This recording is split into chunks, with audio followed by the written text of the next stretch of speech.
Are you an idiot? Well, you're in good company.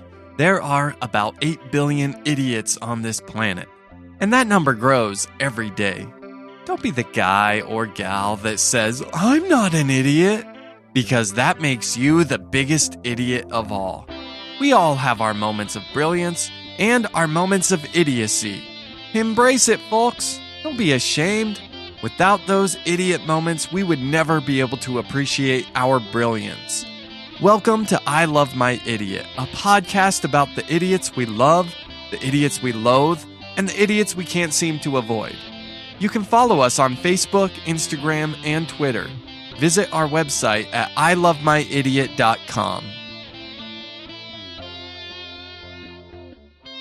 Welcome to another episode of I Love My Idiot. I'm your equal host, Clyde November. And I'm Rosie November. And I have big news for you, Rosie. What is it? My dad just bought a new car. Wow. It's a Hyundai. Of course it is. Yeah, he used to drive a Hyundai a long time ago. Yeah. And it was really annoying because my dad mispronounces things all the time. Right. So he always called it the Hyundai. It's like, oh, hop in the Hyundai. And we're all like, Dad, it's a Hyundai. Dude, that's what we have to look forward to for the next, 10 years until he wants a new car. I think we just need to embrace the mispronunciation. If you own a Hyundai, just start calling it a Hyundai in honor of my dad. So what color is the car? It's potato brown. And here's the best that's part. like the perfect color for an 80-year-old man. Oh, yeah. And he's only like 73. But let's round up. It's not good to round up when you get that old, though. That's true. It's like, wait a minute. Yeah, the difference between 73 and 80 is a lot more than 7. That's true. I mean, Dad's potato brown. Now his car's potato brown. It's just a perfect fit. There we go. So this was what was funny. I get this phone call. It's Dad calling me from the dealership. He says, "Hey, I just bought a new car." And I said, "Great. What kind of features does it have?" And he said, "Oh, it's got all the bells and whistles." And I was like, "Oh, really? Like what?" And he says, "Well, I mean, just for example, I'm calling you from the car. It's got Bluetooth."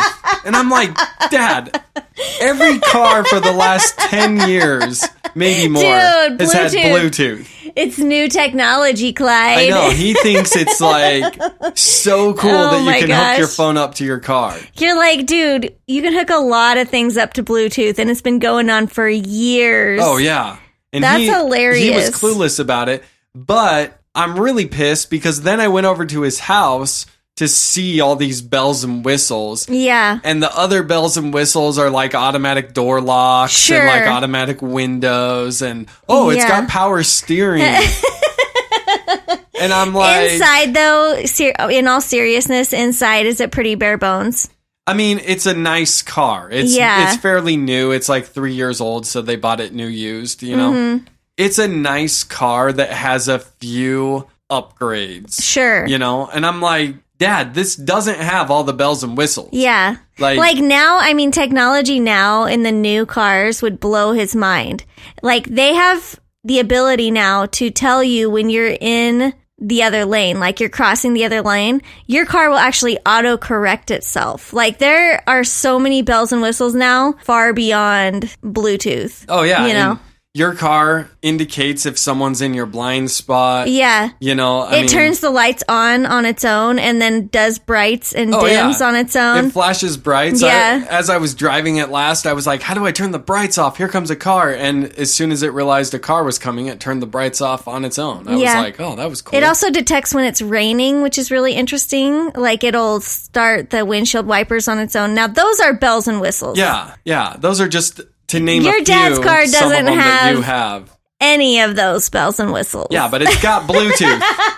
So if you're a salesman and you want to trick a 73-year-old man, you just have him call his son from the Bluetooth, and that will really impress him. That'll get the sell. You know, it's kind of funny how people of the generation prior to ours, and maybe even 2 generations. Yeah. Because keep in mind, my dad was almost 40 when I was born. He was, I think, 39 when I was born. Mm-hmm. Most people my age don't have a dad as old as I have. But dealing with a dad as old as I have, I've come to realize how funny it is to see some old people with technology. Yeah. You know what I mean? Like, they got this TV and they hooked up this speaker system to it. And because of that, every time you watch TV, you have to use like 3 different remotes. And it's just unbearable for them. They've been doing it for years and they still can't figure out how to work their TV. It drives me crazy because they call I can't all even the time. figure out how to work their TV. It is super confusing. Last time I counted, they have 6 remotes and each one does something different. And there's like an order in which you can turn things on. Like you must turn on the surround sound before you turn on the cable box, before you turn on the TV. And if you do it out of order, like that TV is like It'll mess screwed it up. up. Yeah, it's horrible. And for them, that's like the last thing they need is something complicated.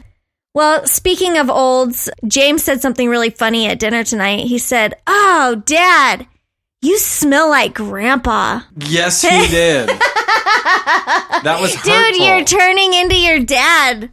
Yeah. If you already smell like him, we got real problems. I know. I was like, dude, I do not smell like an old man. Are you kidding me? That kid wasn't kidding. He looked you right in the eyes and said it. Yeah, and then his siblings piled on, including little Rosie. Yeah. They're like, Rosie, you look just like Grandpa. Yeah, you know little Rosie has told me a million times she doesn't like my smell. Yeah, exactly. And it was almost like in this moment, she was like, that's it. It's because you smell like Grandpa. I'm like, come on. Yeah. I do not. And then you've got Claudia, who's always making fun of the fact that you're going bald. I mean, maybe you really are turning into an old right before our eyes. Yeah, and I'm not happy about it. And I told the boys, Grandpa smells the way he smells because he's using some outdated deodorant from like 1957. Sure. That like original Old Spice, you know? Oh, yeah, now the Old yellow Spice, bottle. Yeah, now Old Spice has some like decent things, but did your dad ever use aftershave? I don't really remember. I don't think so. Because I feel like aftershave is something that's kind of going out of popularity. I can't remember the last time I've smelled someone besides my dad who has aftershave. You know on. what, though? Aftershave is really being replaced by these beard balms and perfumes, kind of like Joel Nert wears. Yeah, so I think that's like the new evolution of aftershave. instead of shaving and slapping that on your face, Yeah, you grow you just it out. don't shave and And then you put oils and stuff then you in buy it. a balm. The other thing is, my mom, who is not nearly as old as your parents, she's probably like, 20 years younger? Yeah. Close to it. She traveled in not too long ago. And it's really funny because when she was young, it was a little different when she traveled because she'd come and she'd want to like do things right away. Like, we're going to go out, we're going to go shopping, we're going to, do all this stuff. My mom rolls in, at like 3 p.m. And the first thing that she tells me is, I have got to take a nap before we can do anything. And literally, she sat in our lazy boy chair and took like a 3-hour nap. All the while, I'm like Snapchatting Seamus and I'm like, look at the old, she's still sleeping.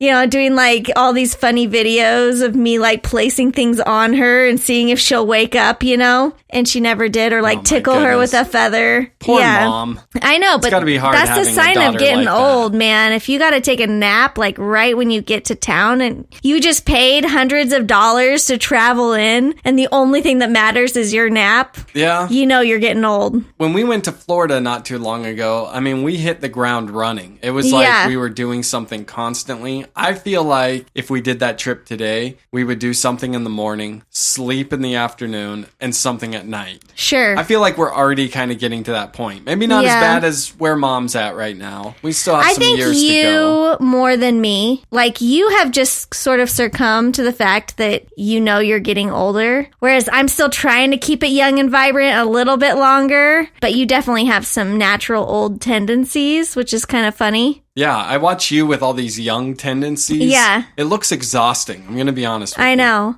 You're like, wait a minute, we just did 3 chores in a row. Like, let's take a break. And I'm like, dude, we're going until this list is done. Should we rest our feet for a little while? We just swept the floor.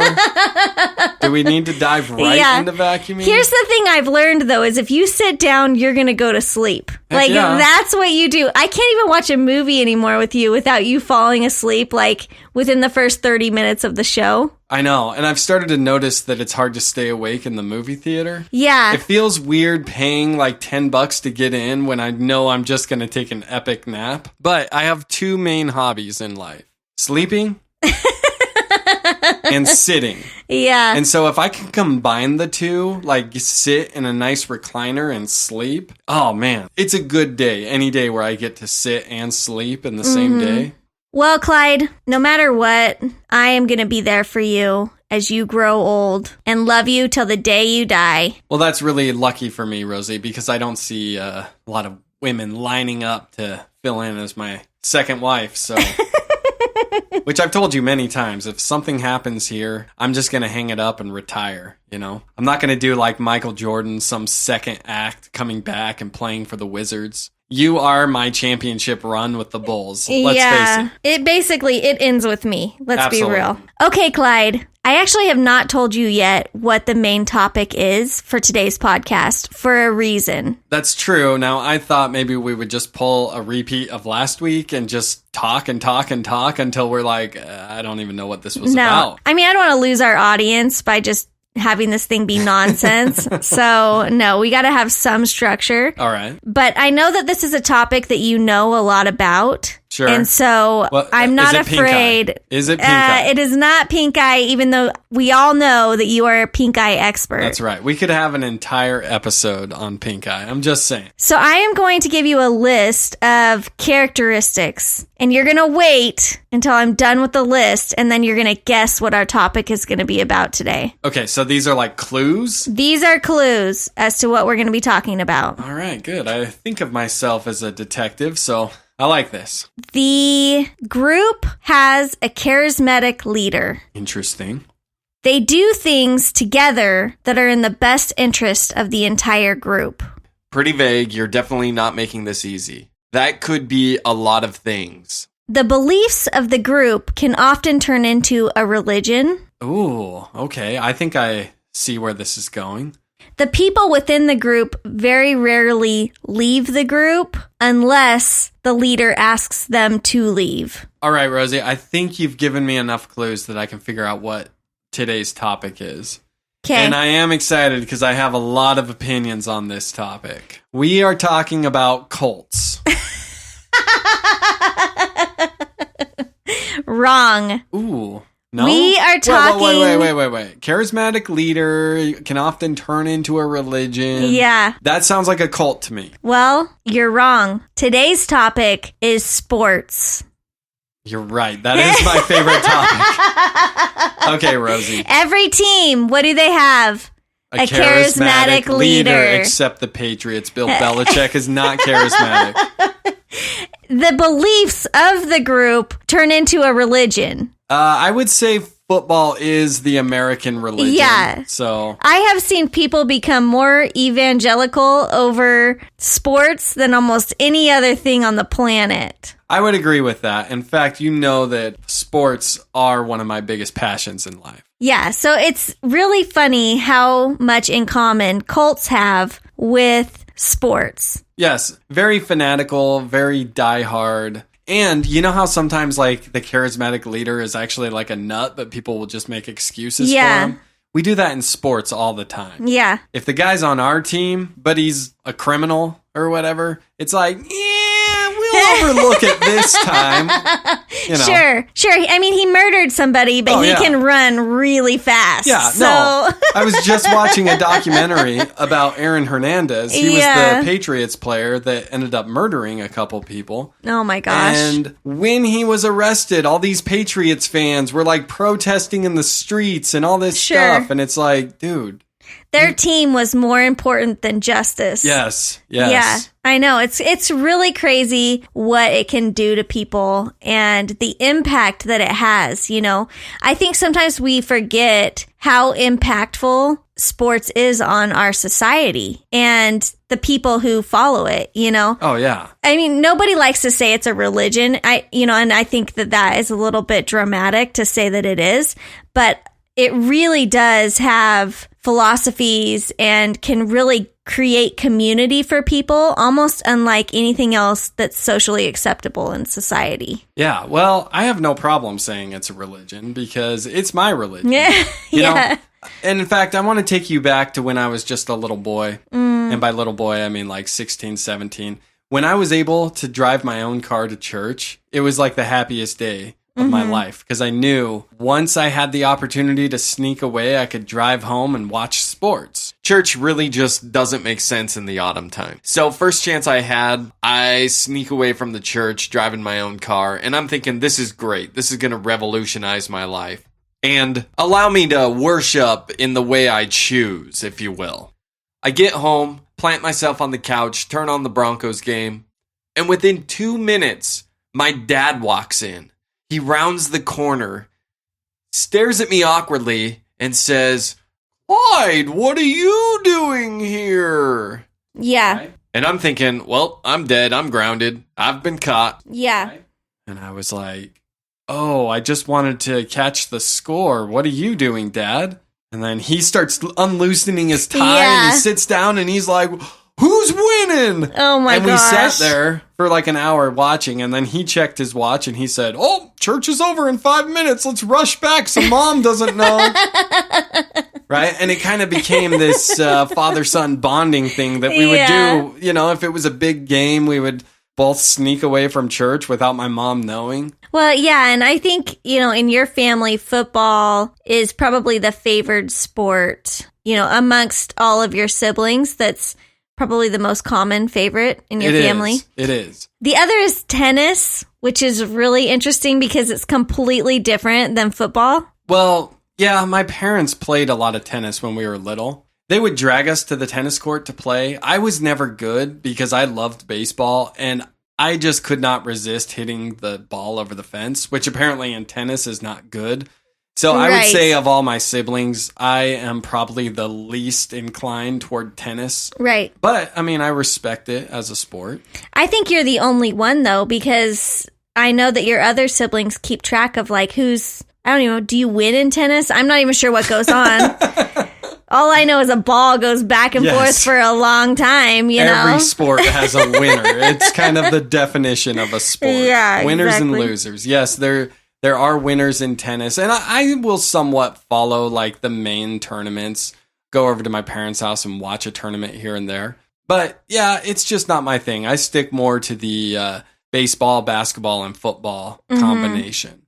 So this Sunday is sort of a big deal because it's Super Bowl Sunday. And we're actually having a party at your brother's house, which is pretty exciting. Claude, he throws great parties. Well, at least his wife does. Yes, and she always cooks these tater tots wrapped in bacon, sprinkled with sugar. Yeah, what more could you ask for? Yeah. That's delicious, right? It's like the one day of the year where you're just going to junk completely out. Like calories, sodium, none of that matters on Super Bowl Sunday. She's talking about herself. See, I junk out every day. For me, I do not. Life. So, yes, you care about things like that. Yeah, you know? And the thing probably in this world that I care the least about is football. Yes. So I hate football. Super Bowl Sunday, that's a fun one, isn't it? Because while I'm sitting there watching the game, Rosie's usually like, all right, is it over yet? And I'm like, dude, we're in the fourth quarter. We can't leave early on the Super Bowl. Yeah. You tried so hard to indoctrinate me in the ways of football. Like, you'd take me to college games and we'd go and you'd buy me treats and all this stuff, trying to, like, coax me into liking it. So I'll never forget the first football game that you took me to. You're like, you're going to love it. And you're kind of explaining the rules to me and stuff. And by the end, I was so cold and so ready to go home that you're like, oh, there's only a minute left in the fourth quarter. At this point, I had learned that a minute actually means like an hour and a half in football time. That game ended up going into triple overtime. Yes. And almost had to have just a call for a tie, I swear. I remember thinking, this is my version of hell. At one point, a guy threw a beer can and it tagged me like right in the back of the head. It was the craziest thing. And then I was That'll like, are happen you at going to go games. talk to that guy? Like, he just hit me with a beer can. And you're like, so non-confrontational. You're like, it was an accident. You know, I'm sure it was he a horrible wasn't time. aiming for you. Yeah. I mean, I looked at him. We had eye contact. He understood. You are to, like, be there for me. Yeah, I am there for you, but also it was fourth and 2. Yeah, clearly. I couldn't just step away. Yeah, that was a funny game because I thought the game was going to be over, and then the other team scored to send it into overtime. But I had told you, when that clock says 0-0-0, then we get to go home. Yeah. And then right when it said 0-0-0, like, I'm pretty sure you weren't even paying attention, so you didn't even notice what the score was. I was just looking anything. at those zeros. Yeah, and then you said, okay, it says 0-0-0, and I was like, whoa, it's overtime. Yeah. I'm not sure you had ever heard of overtime at that point. No. And this was a college football game, so when you said that they would have called a tie, that's false. That thing would have gone on all night. There are no ties in college football. Yeah, that's also the day that you scolded me for calling their jerseys costumes. Yes, you embarrassed me in front of the entire sideline. I'm sitting here with all these fans, and you're like, are we cheering for the ones in the blue costume or the white costume? I'm like, dude, and every guy there's looking at me like, dude, you need to get your woman in check. Yeah, I learned very quickly that term was important. And then the thing I also didn't understand is why everybody around us was wearing the jerseys of the players, like with their numbers and names on them. It's because these are the men that we support. These are the men that we will name our dogs after and our children after. These are like the gods in our lives. Oh my right? gosh, seriously. Yeah, it's so strange. Like, I really don't get it. And part of the problem is that I did not grow up around any sort of sport. Like, I grew up in the mountains, sometimes didn't even have electricity, never had TV. So even the notion of what football was, the only thing I knew was high school football because my brother did play. Yeah. And so we'd go and watch him play and stuff, but I never like paid attention to the rules or anything. It was just like, oh, Seamus is like, you know, plowing through people on the field. Like, and none of it really mattered other than I would look at the score and I just see a bunch of people like doing weird stuff on the field, you know? And then I met you and you like knew everything about football, like to the rule. Like it was, you could basically coach football. Oh, yeah. And I've talked about it in one previous episode about how I created an offense that was stolen from me unjustly. So I don't need to get into that now. But yeah, I could coach it. And, you know, in fact, one of my dreams, I would say about 10 years ago, was actually to be a sports commentator. But, you know, decided to go into comedy instead. And here I am, right? Here we are, podcasting. Podcasting away. So yeah, it is one of my big passions. Now, with the Super Bowl coming up, now here's the interesting thing. We are recording this a couple days before the Super Bowl. Yeah. So by the time this airs, the Super Bowl will probably be happening at that moment, right? Usually people tune into our podcast, I've found, on the Monday after. Yeah. A lot of people have told me, hey, it's my Monday morning drive to work, which I really appreciate. And I know. Happy Thank Monday, you guys. We love you. So they will all know the outcome of the Super Bowl while we do not. So Yeah. I almost wanted to do predictions, but I'm like, is that kind of lame to predict something that by the time they listen to this, you know, I don't know. Do you want to make a prediction? The 49ers are going to win. I don't know, honestly. I feel like the 49ers are going to win despite the fact that Kansas City has the best player in the world.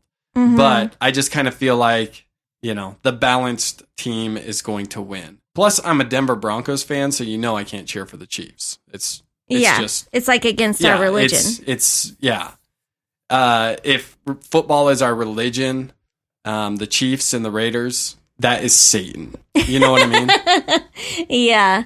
Especially for you, for sure. So, Rosie, since we're talking about sports, I actually have been storing up an idiot spotlight for some time that I've wanted to do, but just never felt like the venue was right. Yeah. But since you brought this topic up, I'm going to say the idiot spotlight for today is fans at a sporting event. Mm-hmm. Now, dude, those are some crazy fans. Those are some crazy fans, right? Yeah. I mean, you've got screamers, you've got hollers, you've got screaming idiots. and hollering at the same thing, weirdo. You've got people throwing stuff. You got face paint. It's basically like everybody from the WWE goes to the football game.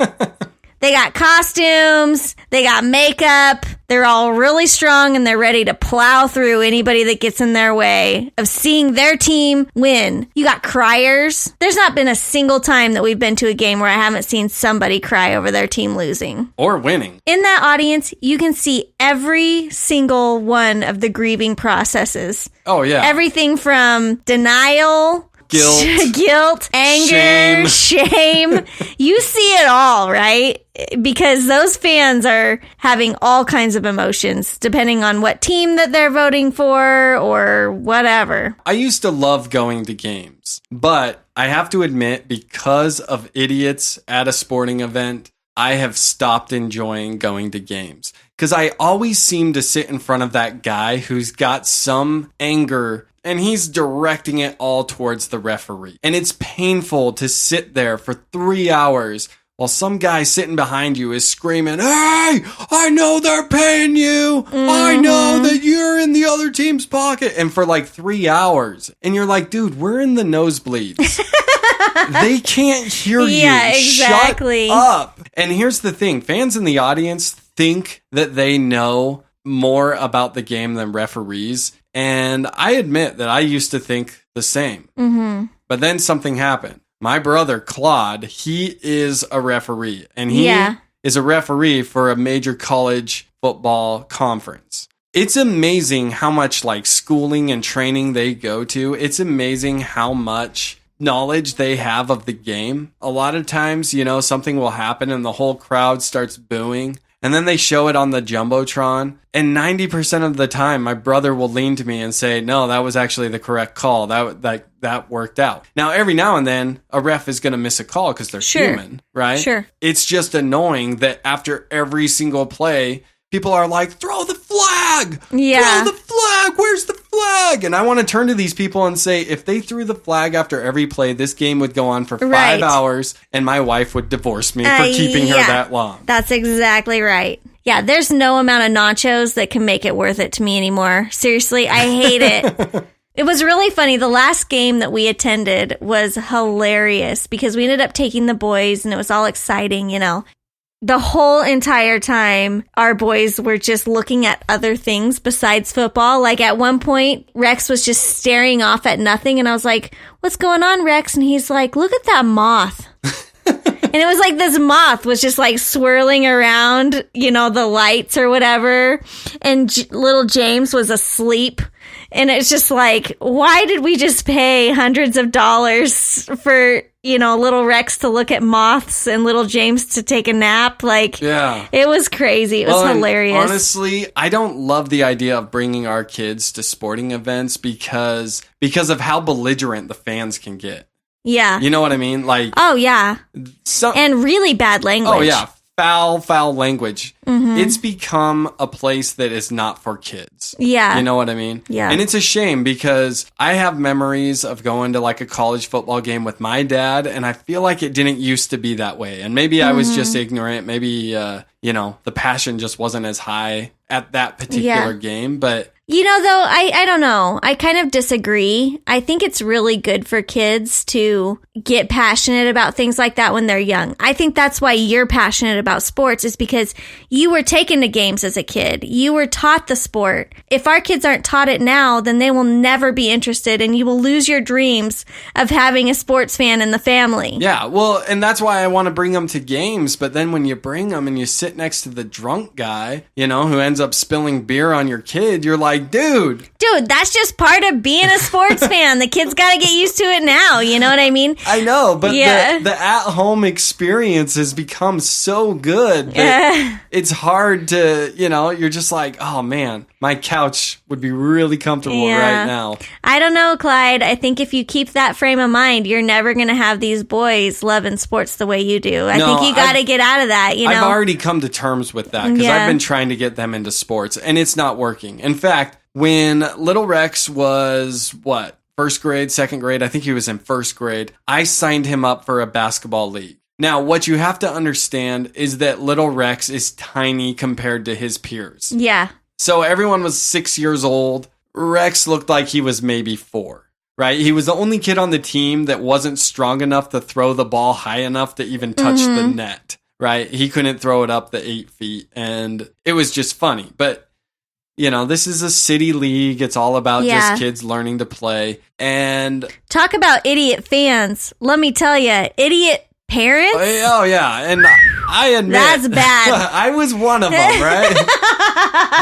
Because I'm very passionate. And dude, they don't even keep score for these little kids. And here Clyde is on the sideline, like, keeping score, reffing the game, yelling at other kids. I was not keeping score. I was simply trying to keep my kid alive. Oh, my gosh. Because his ADD would kick in. He would just stand under the hoop, like, looking at invisible butterflies. And I'm like, holy cow, he's going to get killed. And other kids would just drive for a layup and just crash into him. And, and of course, they don't call fouls in this league. I'm like, that's a charge. Oh, my gosh. That's a charge. And the ref is looking at me like, I don't even know how to ref this game. Is I have never been more embarrassed than sitting next to you, screaming at the top of your lungs at little Rex to move. It was highly embarrassing. Everybody in there thought that is an abusive dad for sure.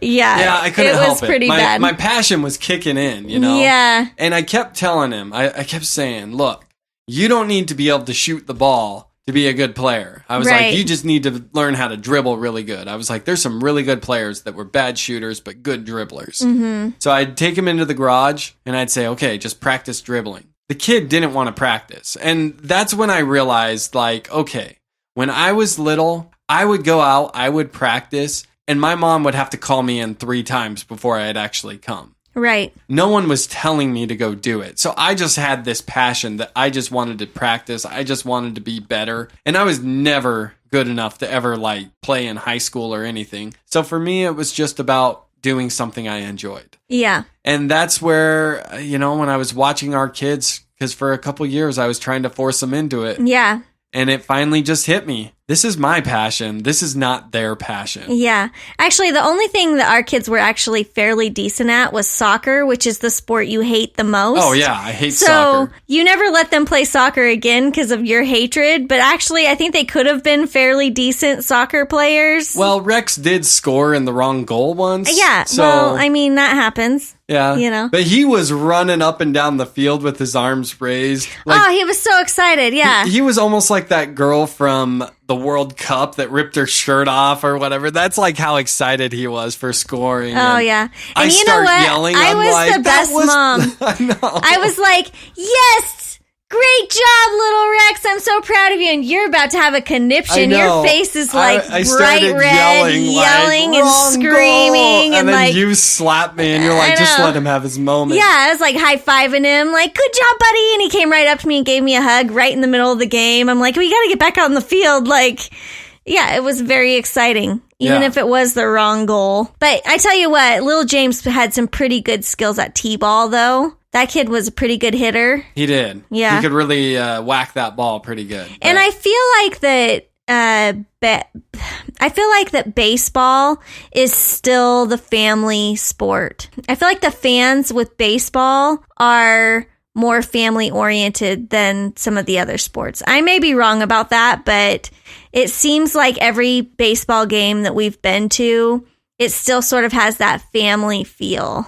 Yeah. Well, I mean, I think it's the luck of the draw. Mm-hmm. It's really who you end up sitting by. And a lot of times I've noticed that people show up to games with their kids and stuff like that. So a lot of times it's more family friendly. Whereas people show up to football games ready for war. You know what I mean? But I did go to a game. I was in Philadelphia visiting my sister Chloe. The Blue Jays were playing the Phillies. And I was cheering for the Blue Jays because, as you know, that's my team. And a lot of people think it's weird that I picked the Canadian team as my team, but I picked them when I was like in second grade. And as you know, I'm loyal. Right? Yeah. I never waver. That's why my hall pass is still Olivia Newton-John to this day, right? Sure. I'm sitting there next to this belligerently drunk guy who is heckling the Blue Jays left fielder the entire game. And he's calling him really short, which the guy was short. He was probably like 5'8", 5'9". Yeah. You know, but built like a tank. Like if that guy wanted to, he could have jumped the fence and just beat the tar out of the drunk guy sitting next to me. Mm-hmm. After belittling this guy for like 7 innings, that player ends up hitting a grand slam. And the next time he walked out into left field, he pointed at the guy sitting next to me and he said, my gosh. "That was for you." And I was sitting here giggling because I was like, "Oh yeah, burn." Oh my gosh, that's hilarious. And the guy was clueless. So I tapped him and I was like, "Dude, did you realize what he just said?" And the guy's like, "What?" And I was like, "He said that was for you." And he's like, "What was for me?" And I was like, "The grand slam that he hit in the last half inning." And the guy's like, "What grand slam?" Oh my gosh, And he I'm wasn't like, even paying attention. Yeah, I'm like, watch the freaking game or go home. my Like, he gosh. didn't even show up to watch the game. He showed up to be obnoxious and just Dude. heckle people and just ruin the experience for anyone else in the audience. I hate people like that. I do too. So this is why I have tried to stay away from sporting events, despite the fact that I am a passionate sporting fan. Yeah, you're a super fan. I am a super fan, and I'm super excited for the Super Bowl. I hope it's a good game. I hope it's high scoring. I think it's got potential to be that, but I do worry because San Francisco's defense looks good. And every time a good defense goes up against a good offense, it always seems to go the way of the defense. So Yeah. Well, I guess we'll see. Yep. I mean, we by will the time that our fans are listening to this podcast, the results will already be in. That's right. So you want to know something interesting I found out a couple of years ago is they actually make those Super Bowl hats for both teams. Oh, yeah. And so a lot of times they will send the losing team's hats like to other places in the world. Yeah, I saw that firsthand while I was in Iraq. For reals? Oh, yeah, absolutely. There was, I'm trying to think, I think it was 1999 Super Bowl champs for the Tennessee Titans. Nice. I saw one shirt like that, and I was like, wait a minute. The Titans didn't win. Titans have never won a Super Bowl. What's going on here? Yeah. Yeah. It just makes me think about the waste. Like, I guess it's not wasteful. I mean, they donate it to, kids in other countries and stuff, but it's just funny because they're totally prepared for whatever outcome it's going to be. They are prepared. Yeah, and I think I saw a story on it once where they have entire security teams dedicated toward guarding the boxes of these shirts because the fear is someone steals one of the shirts of the losing team and is walking around America wearing this. But I should have paid that kid like $50 for his shirt. Dude, that's probably make his family rich. I know. Seriously. He's like, heck, I could have given him like a nickel. I know. He probably would have given it to you for free for a piece of candy or something. He's like, I own this town now. Yes, I have one American nickel. Exactly. I don't know. I think that one thing that I admire about these sports teams, particularly football, is how organized they are. I mean, it is an organized machine. It is. And every single thing is calculated.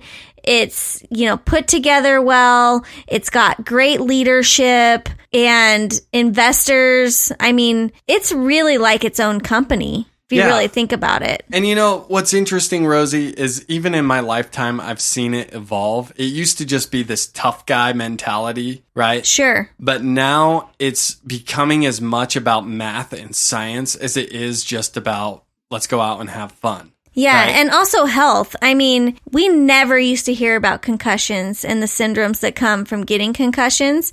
And now it's like a part of every conversation is precautions to prevent concussions and things like that. Because it can cause serious brain damage for later in life. But as more knowledge of the body becomes out there. And how to protect the body. You've seen huge changes in the equipment that's worn, the rules of the game. Have and because evolved. of that, you're seeing some players play into their 40s. Tom Brady's 42 years old. You never used to see that before. No. I remember when John Elway retired, I believe he was 37, 38 years old. Which is Claude's favorite all-timer, right? Yeah. Well, we got to speak of John Elway in high regard in the November House. He's like a god around here. Yeah. So, but when he retired, I mean, he was looking old, you know?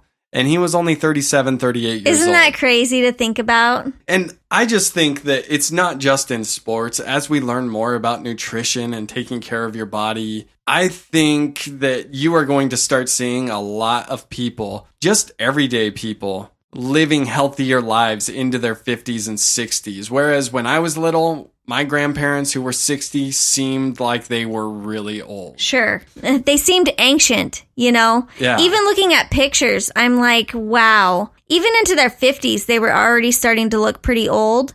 And now I look at people in their 50s and they look so young, you know? It's crazy how we're really healthier. We're learning more about our bodies. And I wouldn't be surprised if, you know, even our kids' generation were to live much longer lifespans than, you know, even us. And the great thing is, because there are millions of dollars invested into sports, a lot of these advancements in nutrition and different things, it's starting there, have actually come from sports. Yeah. Right? Teams figuring out, okay, we're going to pay this guy $10 million a year. We want to make sure our investment is protected. And we want to make sure it's going to pay off. You know? So having the best nutritionists, having massage therapists. I mean, Russell Wilson, the quarterback for the Seattle Seahawks, he pays over $1 million a year just in therapy for his body, whether it's massage therapists that he keeps on staff, chiropractors, whatever. Didn't you say somebody like goes into ice chambers or something like that? Oh, yeah. LeBron James does that. I think a lot of professional athletes do that. But they're discovering that it's a way to almost throw your body into shock and it heals itself faster. Mm-hmm. Prevents you from getting stiff and sore and stuff like that. So well, even Marissa has gone on to learn some of these techniques for a massage. She did cupping on you not too long ago. She did. Which is very common, Made me particularly feel with like basketball a professional players. Athlete, for sure. sure. Yeah. She also does hydrotherapy, which is that similar to that shock. You know, you do the cold and then the hot, and you repeat it. So didn't you go through that? Yeah. I've done it about 4 times now. And honestly, it's incredible what it can do for your body. It not only resets things, but it creates better blood flow. And it's a very terrible experience because you get nice and cozy warm and then all of a sudden you got ice on you. Yeah, that sounds unbearable. Yeah, I wouldn't do it, honestly. I mean, you know, I wouldn't say it's unbearable, but it definitely is worth it in the end. And that's the only thing you focus on, particularly during the cold section. Yeah. Well, you know how I feel about being cold. Yeah. Right. I hate being cold. I avoid cold situations. Well, it's really interesting what happens to your body when you're going through it. All of the warmth in your body goes to your core. And so even though the outside of your body is cold, you're still warm inside of like your core. When I'm going through it, I will focus only on the warm parts of my body, like the parts that are still warm. Honestly, the health benefits of it, I think, are really incredible. And that started with sports. I mean, you know, sports medicine is huge. It is. It's changing the world for sure. Mm-hmm. All right, Rosie. So I'm going to play a quick little game with you. This is going to kind of be a little bit of a repeat of what we did last week. So I am going to say names of either a professional football player or a Star Wars character. All right. Well, don't forget, I watched all the Star Wars. Yeah, you watched The Mandalorian. Yeah. It got you in the mood for Star Wars, and you had some kind of marathon. Yes. So I may be really good at this game. Yeah. We will see. Okay? All right. So you have to answer Star Wars character or professional football player. Okay. Are you ready? I'm ready. First is Aaron Rodgers. Football player or Star Wars character? That's an easy one. That's a football player. How do you know? Because he plays for the Broncos. No, he doesn't. He plays for the Packers. He does play for the Dang! Packers. How did you know Second that? guess. I don't know. I've heard him before. Okay, he's the guy from the State Farm commercials. Yeah, okay. All right. I don't know. I feel like I heard of him before. Dude, Okay. I can't believe I've guessed it right. Packers? Is that only my second guess? I know, that was lucky. My training is going well, apparently, Yes. Clyde. Very well, my young It's Padawan. only going to take you 20 years to make me a football fan, but you're working hard. Every year you get me a little closer. That's right. All right, next up, Phillip Rivers, professional football player or Star Wars character? Football player. Dang, 2 in a row. And he plays for the Indians. The Indians are a baseball team. Who does he play for? He plays for the Los Angeles Chargers. They just moved from San Diego. Oh, okay. All right, next up. At least I got football player right. I don't actually know what teams these people play for. Yes. Clearly, I'm glad he does. He doesn't play basketball, whatever. Yeah, clearly you thought the Indians were baseball, or were football. Dude, I like how I just moved it from baseball to basketball to basketball, I football. He plays for some sort of sports team. You're like, they're all the same. Yeah, exactly. They all got a ball involved. That's right. All right, next up, Owen Lars. Are you only going to do football players? Are you guessing football? Yeah. That is incorrect. This is a Star Wars character. Wow. In fact, Owen Lars is Uncle Owen, Luke Skywalker's uncle, in the beginning of A New Hope. Wow. So, boom, stumped you finally. Sorry, Star Wars fans. That's right. All right, next up, George Kittle. Football player. That is correct. And guess what? He's playing in the Super Bowl. He plays for the Niners. That is correct also. 50-50 guess on that one. Yeah. And I guessed right. That's right. All right, next up, Biggs Darklighter. Dude, that's totally Star Wars. Gee, what gave it away? I don't know. It just sounded very Star Wars. Yeah. All right, so Biggs Darklighter. I think he might be Luke Skywalker's friend, but he's one of the people that's wearing like the orange flight suit. Yeah. Good guy. Good guy. All right, next up, Wilholf Tarkin. Dude, that's Star Wars. The Tarkins, aren't they like a clan or something? No, you're thinking Game of Thrones, the Targaryens. But you're right, it is Star Wars. Oh, okay. Tarkin, he's that... Dude, I'm so good at this game. He's like that admiral that works on the Death Star that's like Darth Vader's boss in the first movie. Yeah. I can't say good guy for that one. Bad guy. All right. So far, you've only gotten one of these wrong. I know, because I'm so good. Ben Roethlisberger.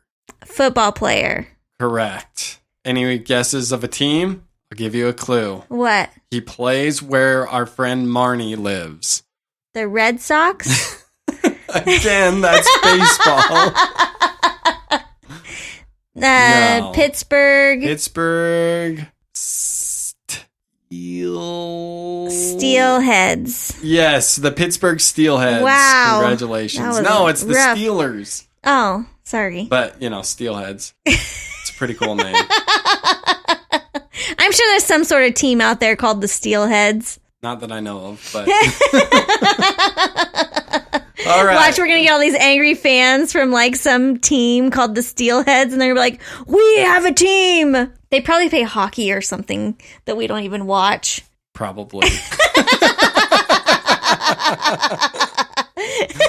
Probably some like minor league hockey team or something like exactly. All Dude, right. I honestly think if hockey was your sport of choice, I may actually be able to get into it. It's everything I like. Sticks, balls, Okay, first of all, fighting. there is no ball in hockey. It's a puck. It looks like a ball. It's a puck. See, I shouldn't Oh my even be gosh. doing like the Ice name skating? game. I love ice skating. Yeah, ice skating's pretty cool. Yeah. But Dude, I think should not. I could really get into that sport now that we're mentioning it. If we can make that the sport that we love, I could get behind that. The game we should be playing is like name the equipment, right?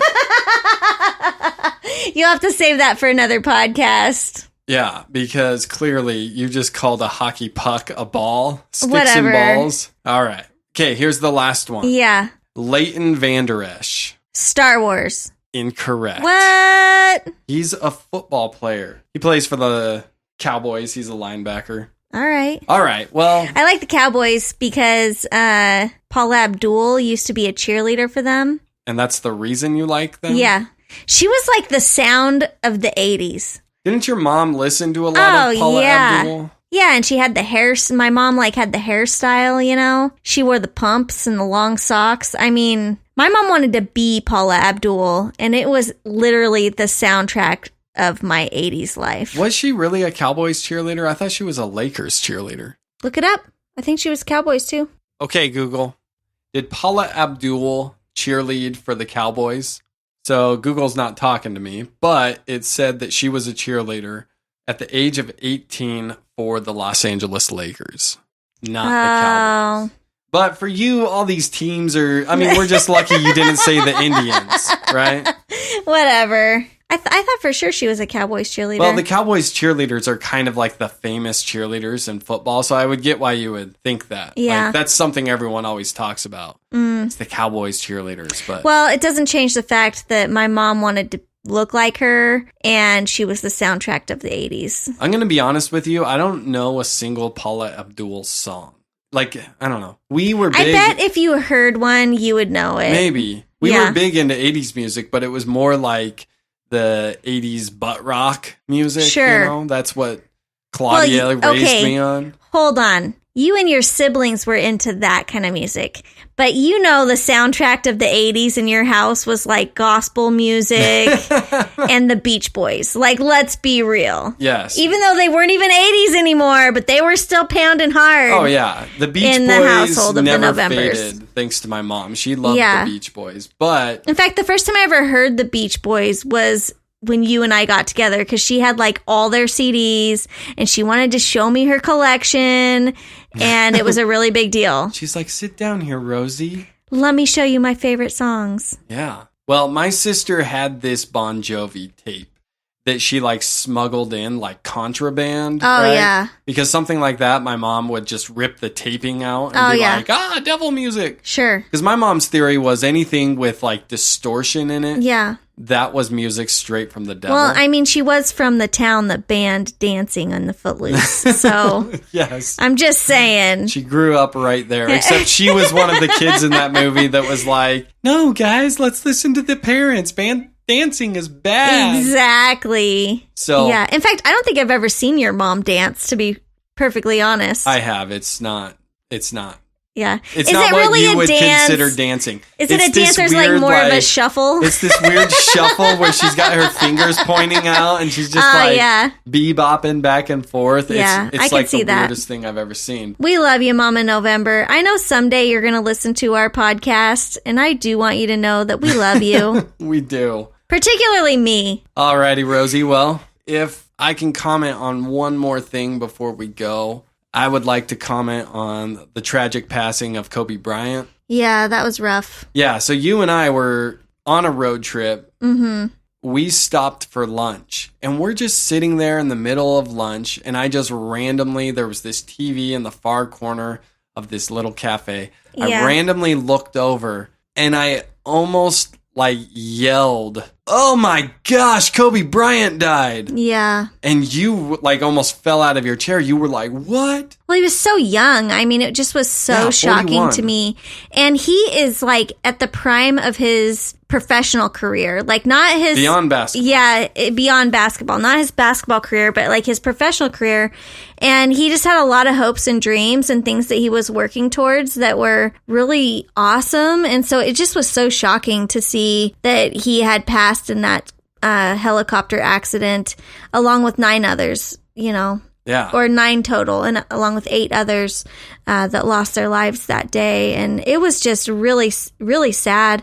And the thing is you're not a super emotional person, but to see you cry over the loss of Kobe Bryant was really impactful, not only for me, but for our children. And it just goes to show how much passion that fans have for, you know, the players of these sports. I mean, it is like losing a family member when you lose, you know, somebody that you respect so much in the industry. And here's the thing. I did cry but I was never a Kobe Bryant fan. See, I'm a big fan of the San Antonio Spurs. And so the number one rival in my mind was Kobe Bryant. And I felt like every single year we had a chance to get to the finals as long as Kobe Bryant didn't beat us. And so in my mind, Kobe Bryant was the villain. And there were times where I was like, oh, I hate this guy, right? Because he beat my team. But the truth is, I didn't actually hate him. He's one of the top 4 players that I've ever seen. Yeah. Michael Jordan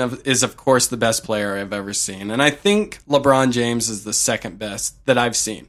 Now, a lot of people talk about Magic Johnson and Larry Bird. That was a little bit before my time. By the time I was coming around, I think Magic Johnson retired. Yeah, Magic Johnson had retired, and Larry Bird had like this back injury so that he just wasn't good anymore, or great anymore, I should say. But then there's Tim Duncan and Kobe Bryant, and those two had so many battles together, and I was always cheering for Tim Duncan as a Spurs fan. But here's the thing, because this is the one piece of commentary that I have not heard people talk about, is how good of a villain Kobe Bryant was. And the great thing is he embraced it. Yeah. When he was retiring, he wrote this letter to the fans where he said, I loved being the hero and I loved being the villain. Yeah. And I always thought of him as the villain because he was just so dang good. He made it so your team's lost a lot of games. Exactly. Yeah. And there were good battles. There were years my team did win. I mean, my team has 5 championships, and I'm happy to support a team like that because, my baseball team has never won, right? Right. And so I remember when Kobe Bryant retired, and I felt kind of sad because he was the great villain. Yeah. I mean, you think about the great villains. You think about someone like Darth Vader. Sure. Great villains are a villain that last movie after movie after movie. Right? Yeah. You see some villains that were good, but they die in the first movie. Sure. Right? That's the big problem in my mind with like the Avengers series. There's no great villain that continues on and on and on, and they just can never overcome, Yeah. It did affect me when Kobe Bryant died. I cried. Yeah. I wept reading the comments of other people that I respect and enjoyed watching. It provoked an emotional response in me. And I'm someone who doesn't show a lot of emotion at times. But it was an honor to watch him, and I would say most of all, it's made me realize that I got to appreciate things a little bit better.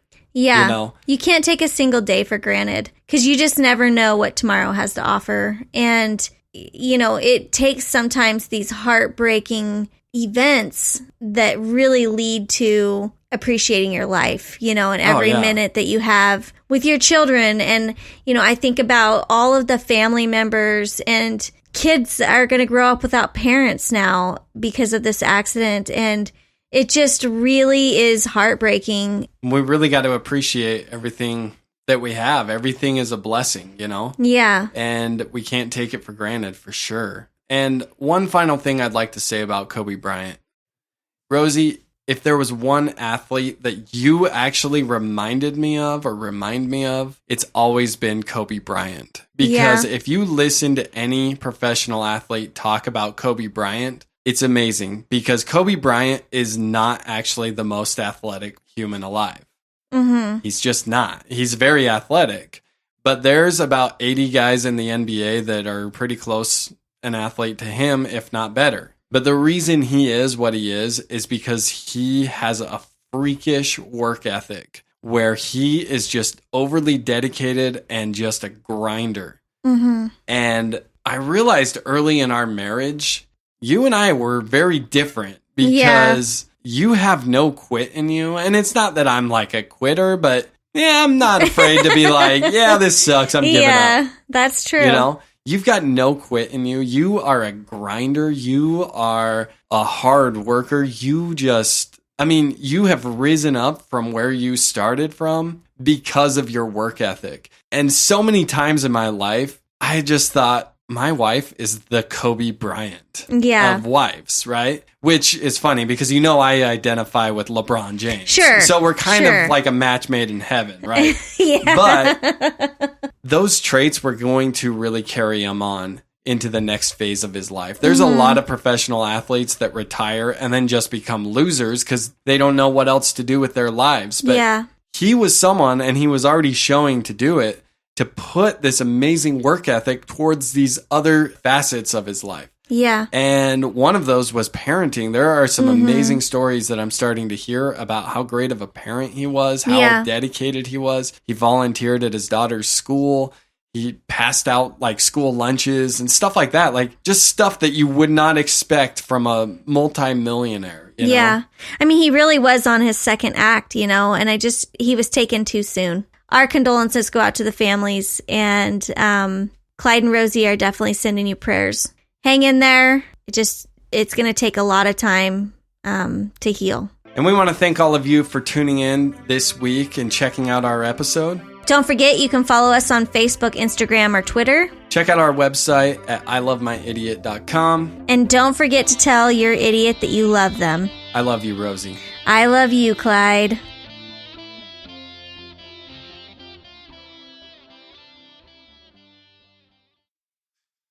I love my idiot. And he plays for the Indians. The Indians are a baseball team.